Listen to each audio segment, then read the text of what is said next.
Hey guys, Christopher Bob Roberts here from ChristopherBobRoberts.com and selfdefensestreetfighting.blogspot.com. Just got back from a run and I was thinking about a guy who put a comment on my blog.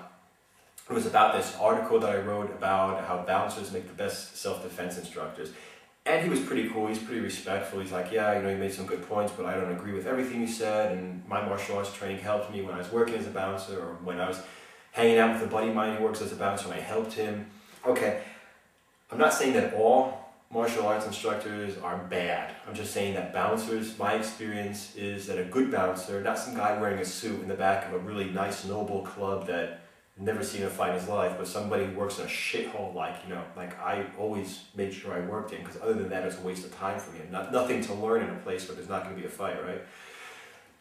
But like I said, a guy like me who's actually been in fights, seen fights, he's got a whole bunch more experience than, like I said, than any martial arts instructor. Not that I'm saying that all martial arts instructors are bad, so I took some notes, I wrote down some things, okay, that you need to ask your self-defense, martial arts, whatever instructor, if you're trying to learn to survive on the streets. And if he says no, okay, to any of these things, there's probably a pretty good chance he doesn't exactly know what happens in a real fight. He can't teach you, okay, what exactly to do in a street fight. If you want to go ahead and learn a martial art or a sport or something, go ahead and do it. I'm not the man for it. Those guys are. I respect them for that. But like I said, I respect them enough to say I'm not a martial arts instructor, go and learn from them. They should respect guys like me enough to say, hey, I'm not a street fighter, so go ahead and learn from somebody who can teach you what you want. I don't have enough time on YouTube to go ahead and talk to about each of these subjects in depth today. What I'm going to do is I'm going to break them down. I'm just going to list them off right now. I'm going to break them down in one or two at a time in the next video blog post. Headbutting and biting, effective techniques, necessary techniques to learn. Don't get bitten or get headbutted. Don't worry about hurting yourself.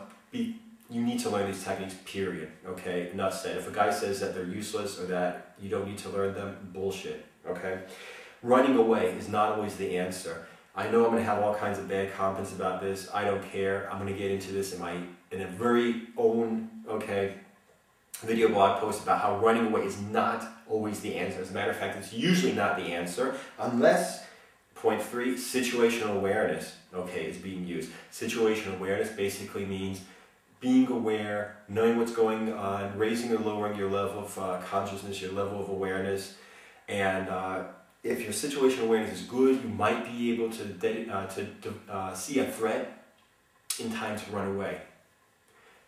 But in general, when people say run away from any fight, bullshit. It's more dangerous than anything else. Close fist punching broke my hand the first street fight I was ever in.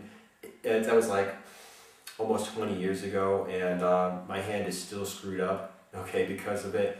First and last time I was ever in a fight that I threw a punch, and don't do it. If somebody says, oh, you gotta throw a reverse punch, doesn't know what the fuck he's talking about, never been in a fight, never hit a hard object like a skull, for instance. Kicking, okay? Kicking is fucking stupid. Yeah, 1 out of a million times you might be able to go ahead and throw a kick to the head. Okay, that's probably more like a challenge fight where like you could walk away from it, but you're standing there and a guy's like 3 feet away and you kick him in the head, maybe, okay? But a serious fight, like a serious mugging or a serious fight, a serious rape attempt, whatever, serious kidnapping of your kid, whatever you're talking about here, kicking is fucking stupid, okay, up to the head. Even the waist. On the other hand, a buddy of mine, and this is something I'm going to talk about in this blog post about kicking, he's a bouncer from Berlin, okay? He's also a self-defense street fighting based instructor here in Germany, and he got one of the bones in his lower leg, his shin bone, completely broken by a kick, okay? And it's not a low side kick for the people out there that think that that's the only effective kick. Low side kicks are great, but this was devastating. Showed me where he's stitched up, got a metal plate keeping his bones together and his shit and everything. Really great stuff. Like I said, kicks are extremely dangerous. You need to know which ones to use. Controlling the range, okay? There is no such thing as ranges of combat. I kick from the ground. I kick from the clinch. I kick from the so-called grappling range, okay? That's bullshit when somebody says, and it's especially bullshit if somebody says controlling the range like Taekwondo guy. So what are you going to do in a fight? Kick. What if he's too close? I'm not going to let him get that close. Bullshit, okay? That's, like I said, something of its own.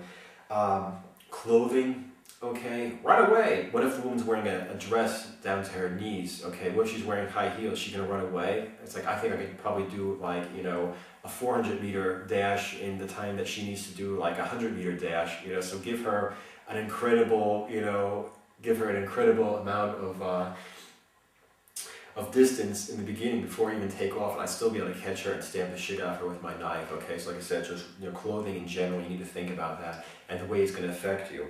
Okay, blocking, especially catching punches, okay, doesn't work, okay? This is a great thing.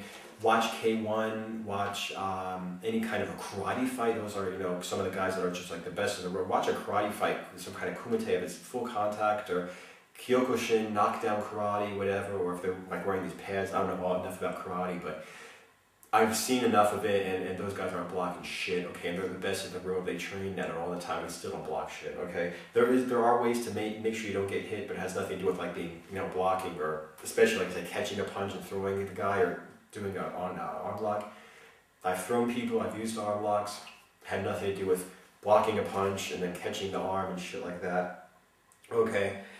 And there's another thing here I just kind of put up on the side. Okay, not teaching vital points. Okay, where do you hit the guy?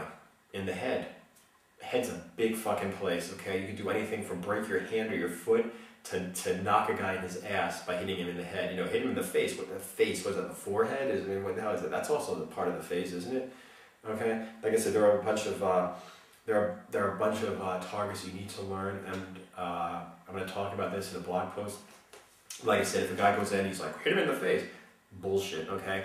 So like I said, I mean, not all martial arts instructors are wrong or bad, or all self-defense instructors that haven't worked as bouncers are bad.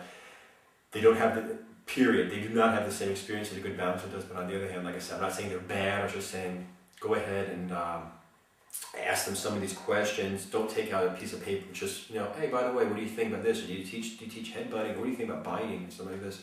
What kinds of kicks, you know? I'm going to hit each of them in a separate video blog post, but like I said, just for right on now, just kind of have it in the back of your head.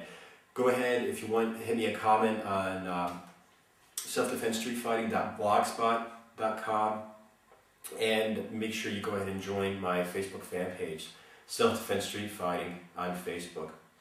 Alright, until next time, train smart, watch your back.